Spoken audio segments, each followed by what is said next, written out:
After 7 decades of communist rule, China has become one of the world's great powers.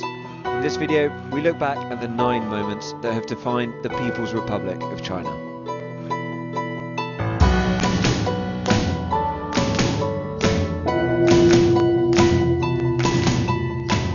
On October 1st, 1949, Mao Zedong proclaimed the founding of the People's Republic of China in Tiananmen Square here in Beijing. It was the first time in nearly a century that China had been unified, this time under the revolution's leader.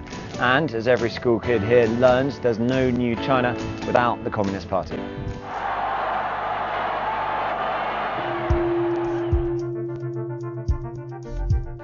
The Communist Party quickly made social and economic reforms at the same time as purging rivals and class enemies. But Chairman Mao grew frustrated with the pace of change, so he launched the Great Leap Forward in 1958. This is a plan to collectivize agriculture and also industrialize China basically overnight. It was a complete disaster. It led to a famine that killed tens of millions of people. After the Great Leap Forward, Mao's position was greatly weakened. The Cultural Revolution was how he tried to reclaim it. He incited people, especially young students, to denounce bourgeois and imperialist elements still present in Chinese society. It was an ideological frenzy, a bloodbath, a self-imposed civil war which may have killed around 1 million to 2 million people.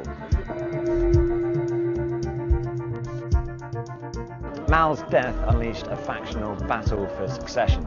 Through a series of coups and tactical arrests, Deng Xiaoping, himself an old revolutionary, ended up in power. With Mao gone, the great helmsman dead, China could choose a different path. Deng reformed the Chinese economy. He abandoned the radical socialist economic model and embraced many aspects of capitalism instead, or, as it was called, socialism with Chinese characteristics. Farmers were allowed to cultivate their own plots of land, entrepreneurs were allowed to start businesses, foreigners were allowed to invest. As the economy became more free, so too did the political atmosphere. New ideas spread across China, and protests became more common, perhaps even tolerated by the authorities. It reached a head in 1989 when pro-democracy protests happened all across the country, but most famously in Tiananmen Square, the same place Mao Zedong had proclaimed the People's Republic of China. After weeks of protests, on June the 4th, tanks and troops moved in, slaughtering hundreds, if not thousands, of protesters. It was proof of the Communist Party's determination to hold on to power no matter what the cost. The Tiananmen massacre led to China being isolated internationally, but not for long. It was reintegrated, culminating in its accession in 2001 to the World Trade Organization. That meant tariffs for its exports were much reduced, and that led to a huge economic boom that's continued to this day, at the expense, some would argue, of jobs in the US and in Europe.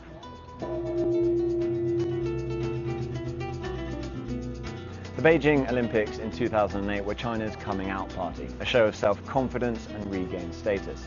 They also coincided with the global financial crisis, a crisis which left many here wondering about the self-proclaimed superiority of Western capitalism. The West was on the way down, China was on the way up. In 2012, Xi Jinping became General Secretary of the Chinese Communist Party. A year later, he became President of the People's Republic of China. Since then, he's proved the most powerful leader since Mao himself. He's had a much more assertive foreign policy, stamped down on internal dissent, and he's re-emphasized communist ideology. In 2018, he abolished presidential term limits, meaning he could be around for a long time yet.